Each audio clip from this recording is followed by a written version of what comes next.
Hello, everybody, and welcome back to another episode of RevHang. I'm Nathan, as always, and alongside me is my good friend and co-host, Ben Bagley. How's it going, Ben? It's going pretty good. I've got my espresso maker dialed in finally. Got a delicious latte right here. Amazing. We're still, clinging on to the last bits of sun, so I can actually finish painting my house, which is great. Yeah. So, can't complain. I'm glad the sun's going down earlier because less color correction and editing is fantastic. Anyway, this is not an espresso maker podcast, as much as that would be fun to talk about. I think I would only have one of those episodes in me, to be honest. You love talking about your espresso maker, though, which is great. I'm very happy for you. It is delicious. The foam is... If you give an engineer an espresso maker, he will try to optimize it. Yes, I've seen Breaking Bad. I know. All right. Well, this is a racing podcast, so let's dive right in with some racing. Was there paddock news, Ben, this week? I don't think so. Was Azerbaijan renewed or something? I think it was. Did that happen this weekend, though? Or I don't know. It has been renewed, so that's good. Yay Yeah. for one of the only good street courses on the calendar. Indeed. Azerbaijan will be on the calendar for the foreseeable future. And the only good race in Saudi Arabia, IMO. Well, Saudi Arabia is okay, I guess. What? No.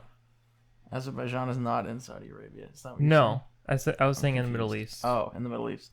Oh, Maybe I said Saudi I Arabia. think it's... No? You didn't. I think I know what you're saying now. Yeah. Saudi Arabia is a good track. I think it's technically a street track, but it's not. It's not kind of like track. Albert Park is technically a street track, but both of them are just in parks. That's like Mid-Ohio is a street track. Yeah. Or the Children's of Alabama. Do you drive on the Mid-Ohio track to get to work in the morning? Didn't think Probably so. not. Then it's probably not a street track. It could be. Probably not. No.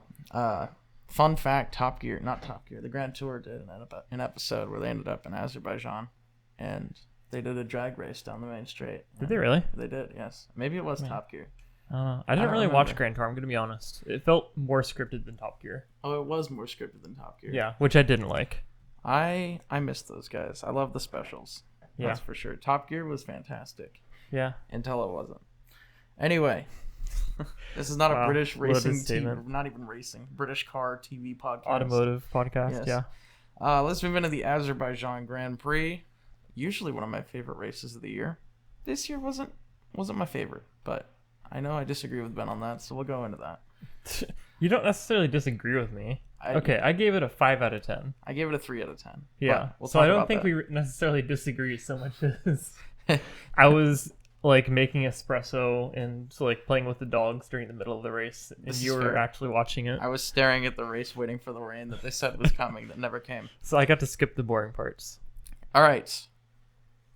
Moving into qualifying, to give you some context, Max Verstappen was on pole position, followed by Carlos Sainz and Liam Lawson. 4th and 5th were Antonelli and Russell. 6th through 10 were Tsunoda, Norris, Hadjar, Piastri, and Leclerc.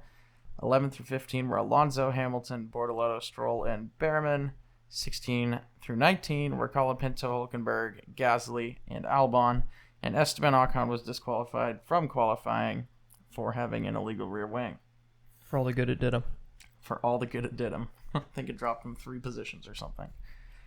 Moving into the race, Max Verstappen maintained the lead into turn 1. Oscar Piastri had a horrible start after jumping the start and then holding his foot on the brake pedal for 30 seconds. He fell back to the back of the field before crashing in turn 5 for his first DNF. If I didn't know better, I would have thought he was texting and driving from the red light. Yeah. Leclerc got past Norris on the restart. Norris then had a slow pit stop later in the race and lost a position to Tsunoda as a result. Russell slowly but surely made his way up to P2, and on lap 41, Norris passed Leclerc for P7.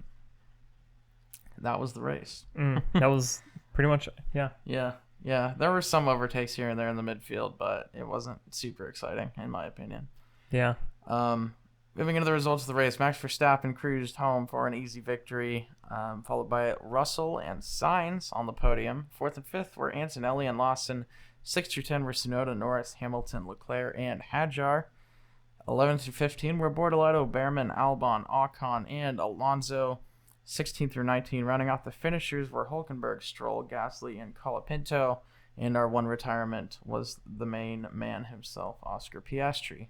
How many races has it been since we've had a full Red Bull and Red Bull Racing points finish? It's been a minute. Because I just noticed that Isaac time. Hadjar squeaked in enough. Both teams had drivers all score points. Yeah, I don't know how long it's been, but it's been a long time because Tsunoda doesn't score very often.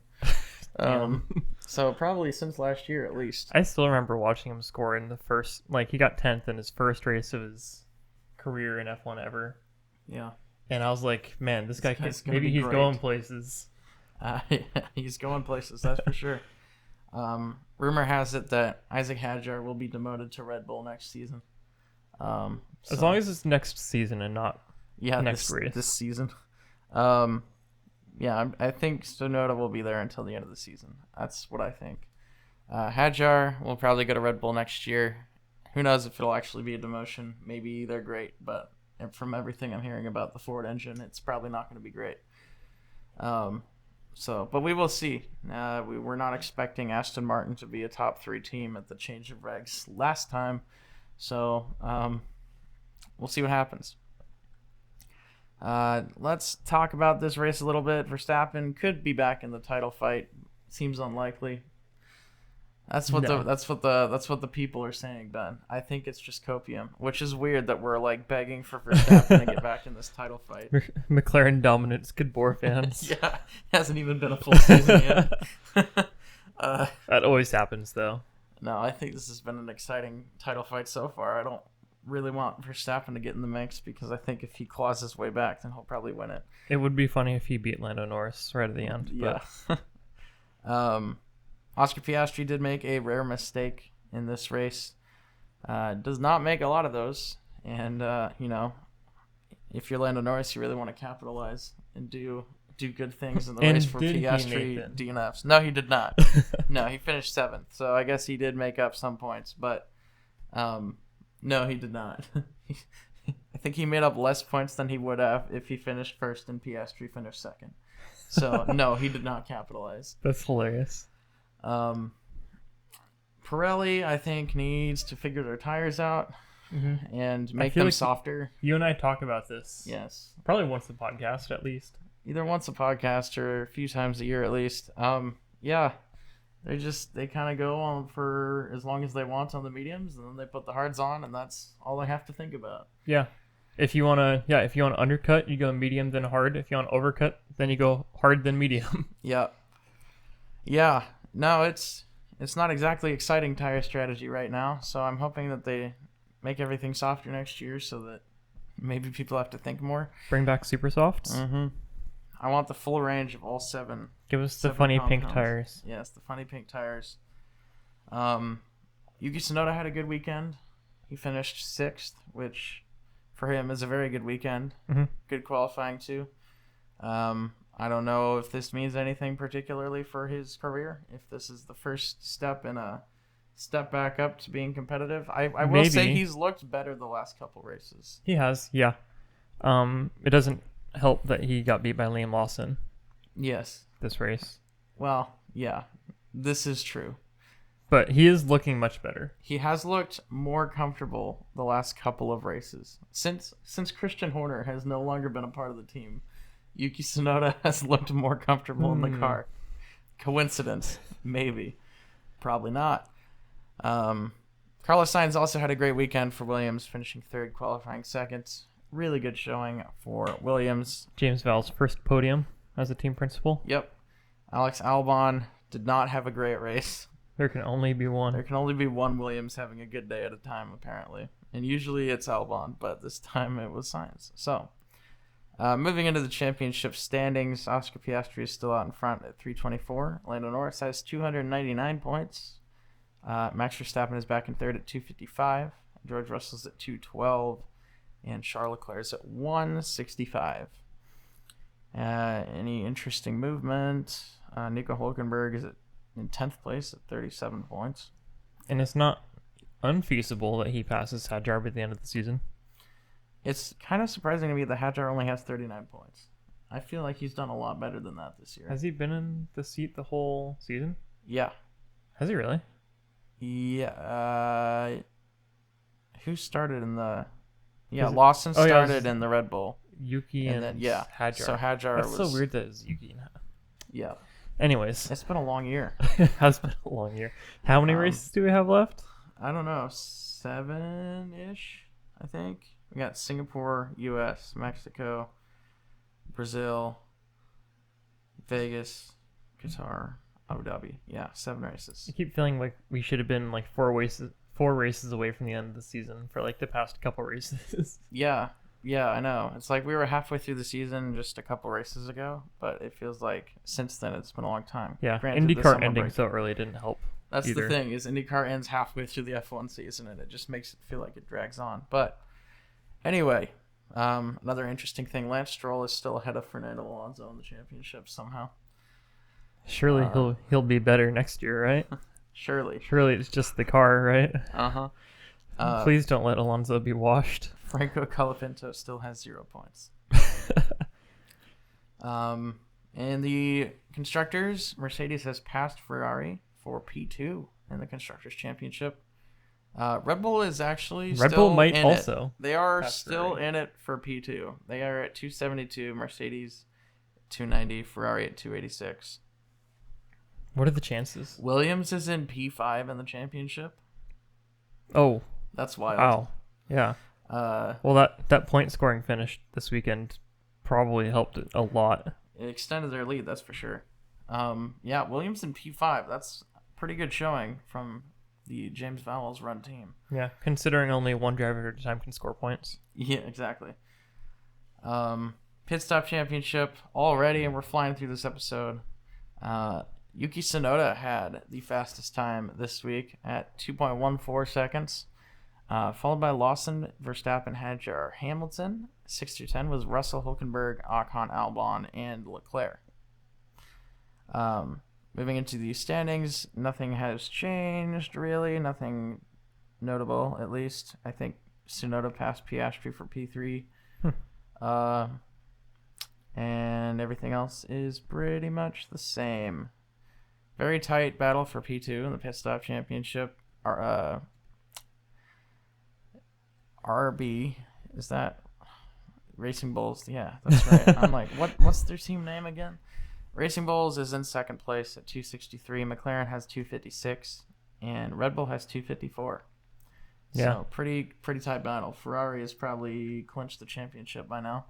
Yeah, Or at least gotten pretty close. These pit stops are getting fast enough that I wonder if we're going to see the FIA clamp down on them again. Yeah, to make ruin them pit slower. stops again. Yeah.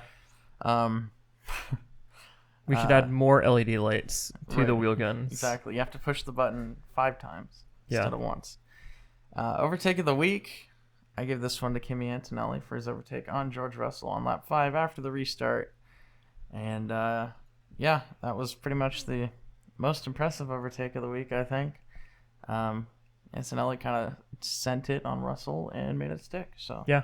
good job. Moving into our predictions. We're already here, Ben. It's Don't already worry. that time. I have plenty to talk about after this. I know we gotta keep this moving because you're gonna run up the time on this. Top 5 in Azerbaijan, to remind everybody, was Verstappen, Russell, Sainz, Antonelli, and Lawson. What did you say, Ben? I like how you paused just a little bit so I could take a sip. I had Piastri, Norris, Verstappen, Leclerc, and Antonelli with Hadjar as my dark horse. I guess not all my drivers did score points. That's unfortunate. I had Verstappen, Piastri, Norris, Russell, Hamilton, and Alonso. So I got Verstappen winning, and that's all I got. Wow, the Verstappening on your side. The absolute Verstappening. Fastest lap went to Max Verstappen. What did you say? I had Lando Norris. And I had Max Verstappen, so I got that one too. Wow. Driver of the day went to Carlos Sainz, deservedly so. What did you say? I had Charles Leclerc. And I had Lewis Hamilton. And ended up being a pretty poor week for Ferrari in general. Ferrari, yes. Another poor week. It's been a poor month for Ferrari. It's been a poor since 2022 Yeah. for Ferrari. Poor era for Ferrari. All right. Moving into the Singapore Grand Prix in 2 weeks' time. Give me your top 5, Ben. I'm going to say Norris, Piastri, Russell, Leclerc, and Sainz with Hülkenberg as my dark horse. I'm going to say Piastri, Verstappen, Norris, Hamilton, and Russell with Lawson as my dark horse. Fastest lap. What do you got? Lando Norris. I have Max Verstappen once again. Driver of the day, what do you got? I'm taking a chance on Hülkenberg. Nico Hülkenberg. I am saying Fernando Alonso. Might be even more of a stretch, but yeah, who knows? I look forward to it. Alonso scoring points? He doesn't have to score points. He just has to be in driver the year of of our Lord 2025. Yeah, maybe he takes out the 2 McLarens at the start. Just forgets to brake for turn 1, and then continues the race to score points.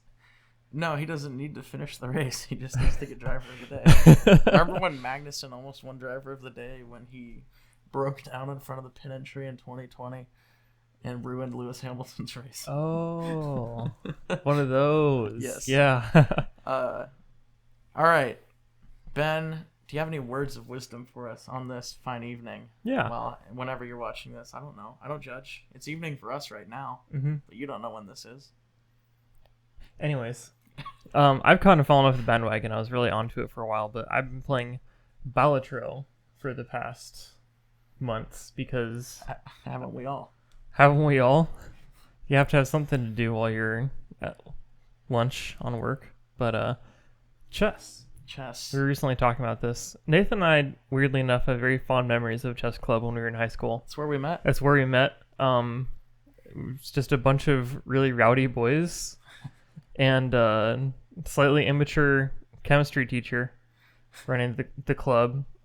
We won a state championship my sophomore year somehow. I was not on that team yet, so I have never won a state championship. I don't have that I didn't title. really contribute to that. I think I bounced between 5th chair varsity and first chair JV permanently for my 4 years in high school. we call that consistency, Ben. Yeah, no improvement to be had. But it's pretty fun, actually. In chess.com or Lichess if you're a cultured man. Like open source software. Yeah.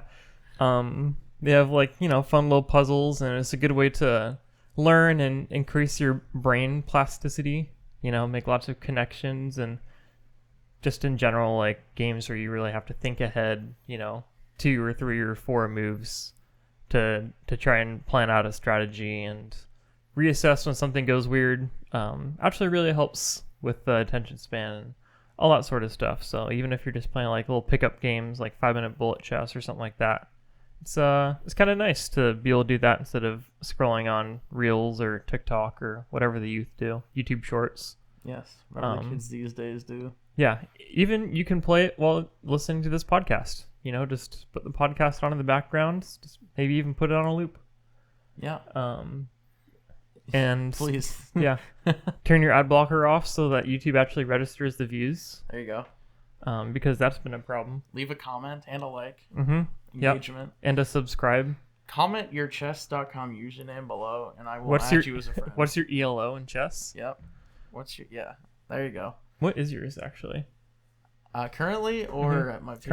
Currently. Currently, are we talking classical or speed chess? Classic, 1320. Okay, you've got me beat. I'm like 1100. Yeah. At my peak, when I was on chess.com, when I was captain of the team in high school, I was like 1600. That's pretty good. But in actual live chess, when I was captain of the team, since I was captain of the team, I was like 1400 because I kept losing. You to just all keep the getting 2000s. battered. Yeah. Yeah. So. Yeah, in high school they match you up by ELO. They match you up by what chair you are. Yeah, and we didn't have a very good team. So me being the best player on the team, I got to play all of the best players on everybody else's team. Yeah. And most high schools had better players than we did. Yeah, when I was playing, we had a couple really good players, but a lot of our competitive advantage was psychological. We had a girl on our team who played soccer in fall. We were all athletes, and we dressed up in sweaters with ties, and we brought a girl to a competition who's competent, and that put in a lot of work. I think she had a better win record than I did. She probably did. By far. Yeah. Oh, that brings up a story that we can't tell on the internet, so... Which one? The one about Christian. Oh. Yeah. Uh-huh. Anyways, I have more to say, but it's not about chess. Oh, here we go. This time, I'm here to talk about Craigslist again. It's Ben's Craigslist pick of the week. Comes up like the daily double signs, like pew, pew, pew, pew. Yep. Oh, that'll be The fun. Daily Double. Thanks for doing that. You're welcome. Today's pick, this week's pick, this 2 weeks pick. I've had a lot of time to look. I've been sifting through. I found this one actually about a week ago, and I'm fortunate that it stayed up. Can't imagine why. It is a 1989 Lotus Esprit SE Turbo for sale by owner in Oregon for $23,000-ish? $23,500, I think? Maybe it's $22,500 even. Anyways, it's about $23,000. The Lotus Esprit SE was a package that you get that stood for... Hold on, I have my notes up here. It stood for... I do have Special edition, I think. I do have bad news for you, Ben. What? Jeopardy sound effects are not in the public domain. No! Curses. Oh well. We'll workshop it. I'll come with a different announcement sound every day. There we go. Anyways, yeah, the SE was a $12,000 package back in the day when it came out. That added a turbo to your Lotus Esprit, and it cranked the compression up to 12.3 psi in a car from 1989. It gave you a charge air cooler, which meant that it used antifreeze to cool the turbos. Imagine using liquid to cool your turbochargers in your high-performance car that was benchmarked against the Ferrari 328 or the Porsche 911 of its era. Blasphemy. I know, but it's really cool. It made 264 horsepower, which isn't a whole lot, but cars back then also weighed a lot less. It's mid-engine, 5-speed manual, obviously. Handbrake is on the left side on the floor, which is very cool. And that means you can shift gears and do handbrake turns at the same time. Yeah, you just have to do this every single time. Yes, you just have to look down. Just duck below your windshield really quick. Let go of the wheel completely. Yeah. But it's very cool. It's the quintessential mid-engine Lotus that a lot of people, I'm sure, imagine, especially when I think of 80s sports cars. It's got that wedge profile. Oh, yes. It's just very cool. It actually looks a little bit, now look at it, kind of like a Diablo from the back. Now that I think about it, especially with that lower valence in the back. If the back wasn't sloped, I would think it looks like a Fiero, but that's not necessarily a bad thing. I think Fieros get a bad rap for their looks. I think they're just horrible cars because they explode. Yeah. But aside from that, they're pretty cool. I've always had the dream. I mean, the chassis really isn't up to snuff, but I always had the dream of trying to make one into like an actual cool handling car. A Lotus or Fiero? A Fiero. Oh, okay. There wouldn't be very much. I was going to say, there's not a whole lot of work that I could do personally as somebody with college experience building race cars to improve upon Lotus's formula. But it's really cool. In 1990, they only imported 121 SEs. I don't know the exact numbers for the 89, but I assume it's somewhere around there. So it's a very rare car. It's got pop-up headlamps, full leather interior, as was the style at the time. Yes. And it's just really cool. So that's my fun car. That is my way to introduce fun facts. No rust. No rust. Lights or fluid leaks. Yeah. Which for a British car from the 80s, it's pretty good. That's pretty good. For a Lotus car from the 80s, it's really good. Yeah, for sure. Well, I do really enjoy the look of this car. Yep. It's a very cool looking car. Would you like to know the starting price of the SE edition car back in 1990, I guess? Give it to me, Ben.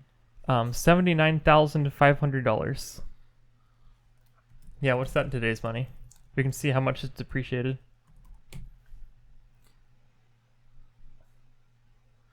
All right. 79,500. Yes, 79,500 in January of 1989. Yep. It's the same as God. $212,684.49. Would you like to look up how much a McLaren Artura costs? McLaren Artura? It's the entry-level McLaren. Almost the same. Yeah, for $40,000 more in today's money, you could have the brand new McLaren Artura, which is McLaren's bleeding-edge hybrid turbo V6 wonderkind. Why does that looks every really car cool. look like a 650S? Every single Like one. every McLaren? That's what I mean. Every McLaren. Every car.